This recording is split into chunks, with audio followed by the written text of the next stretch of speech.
But let me begin where it all started. It was getting a bit stormy and I moved the furniture from the balcony to the inside. The wind picked up very fast and suddenly I heard a very disturbing loud cracking sound. Well, our birch tree fell into the neighbor's yard. And as it turned out, the tree was infested and the neighbor's tree needed to be cut down as well. I knew immediately that I need to get some of the wood to build something out of it. I mean, it was the tree I played around growing up. So trying to figure out what would happen to the tree was a bit of a back and forth. But after a couple of days, I got hold of some parts of the tree. Then I searched a sawmill nearby that could cut the birch into slabs for me. And after that, I needed to dry it properly.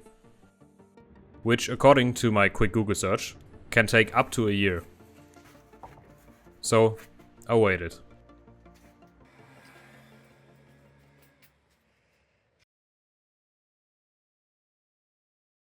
I pulled out some slabs and arranged them in the way I like. Then I tested how dry the wood is with one of these thingies that you just stab into the wood. Google said that the moisture content in wood that you want to build furniture out of should be between 8 to 12% and mine had around 10. This step is very important as I learned the hard way in a different project. I think preparing the wood is always fun. Some of the bark fell off by its own, but some parts needed some motivation.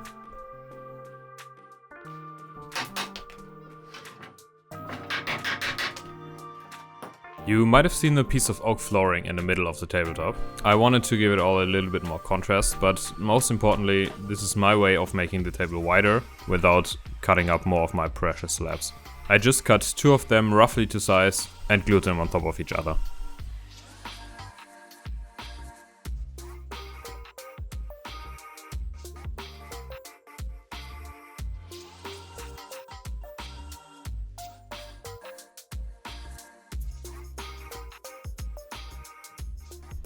And, of course, remove the grooves so I have a flush edge for gluing everything together later.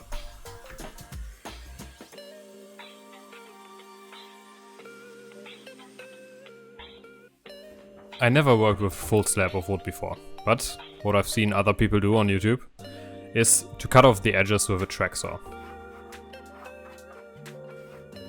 So, I bought myself a relatively cheap track saw, which I've seen good reviews too. One thing I also saw is that the saw blade is not very good and it really shouldn't ring like that. With a saw blade half the cost of the whole saw, I thought I should be good. Now a little bit more to this particular model. It came relatively broken. There were a few screws stuck inside of the saw's body, but nothing I couldn't fix. Now to the cut itself. Even though I used the track, it somehow just wasn't straight. Unfortunately, I have no footage of it, but I just couldn't find out what the problem was. So after battling with the saw for a few days, I decided to probably do the right thing and invest a little bit more in a quality tool. And there were extreme quality differences in these two. Now, this isn't a tool review, even though I will make this video, so if you're interested, stay tuned and consider subscribing. But let's get back to this project. Now, to get the full working with slabs experience, there obviously had to be a nail in it. And of course a very stubborn one as well. At first I thought it might be a very small nail because there was only this little piece that I could see. But after some time that was way longer than I would have liked. Turned out that it's actually a very, very long nail. But eventually it went out.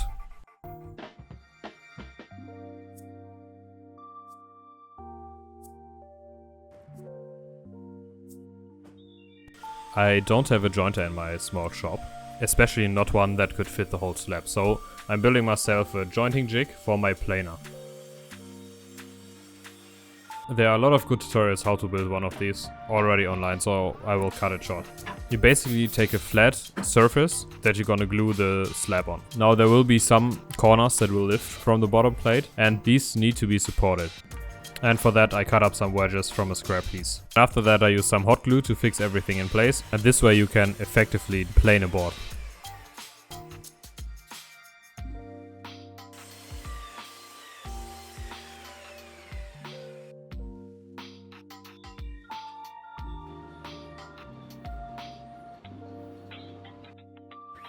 It's very nice to have my planer under my table saw, because it just saves me so much space and it's basically always ready, but it's also very inconvenient to reach. Having a small workshop with only around 15 square meters is just a challenge in itself. There is simply no other space for my planer. I'm already very crammed up when building big furniture like this tabletop, but hopefully someday I can afford a bigger place, and that's what I'm really looking for.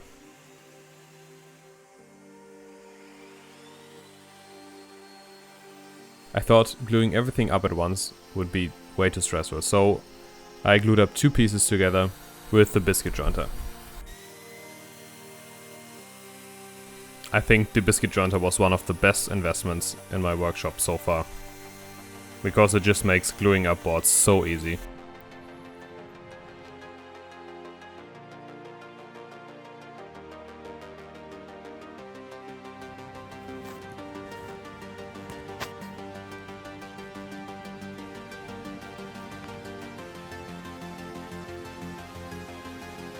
I didn't want the boards to cup upwards while clamping them together, so I had a few clamps holding them down to the table and then added a ratchet strap to apply the pressure from the sides.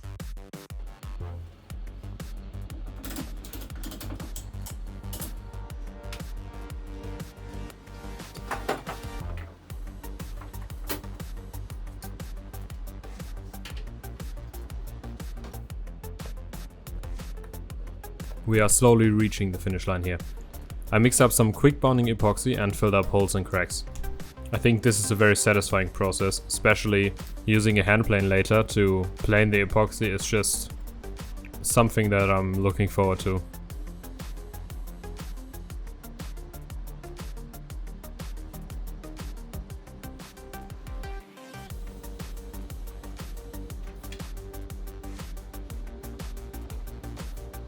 I prepared everything for the final glue up, and then it was time. Usually glue ups are very stressful for me, but this one was actually quite okay.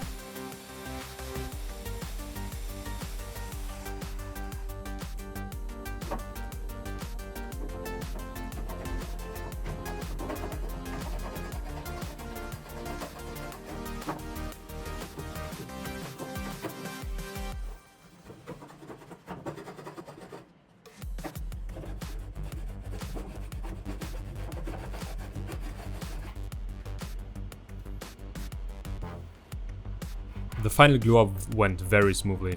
I connected everything again with the biscuit jointer, and that made everything fit perfectly. Only little bit challenging part was to attach clamps to it.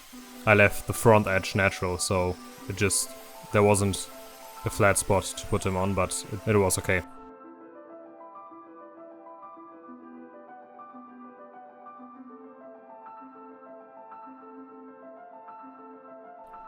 The day after the glue up, a friend of mine actually came to visit, and he volunteered to help me finishing up this project. That means cutting everything to its final size, of course sanding a lot, and giving the edges a little profile with the router.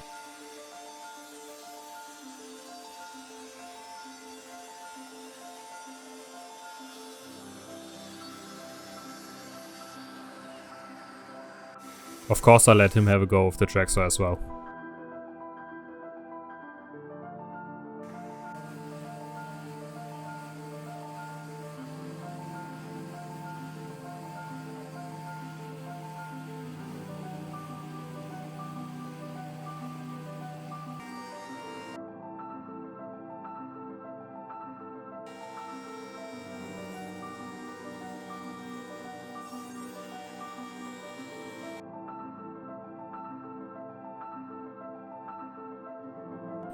Now, all in all, I am very happy with this project.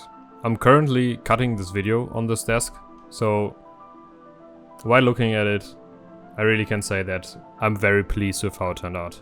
I will be upgrading my whole desk corner step by step. I'm planning on making some wooden wall art. I'm also planning on making some drawers that will attach to the wall but still be part of the table, which will be very interesting because this is a standing desk after all. But yeah, another project done. There's already the next one around the corner. Thank you for watching.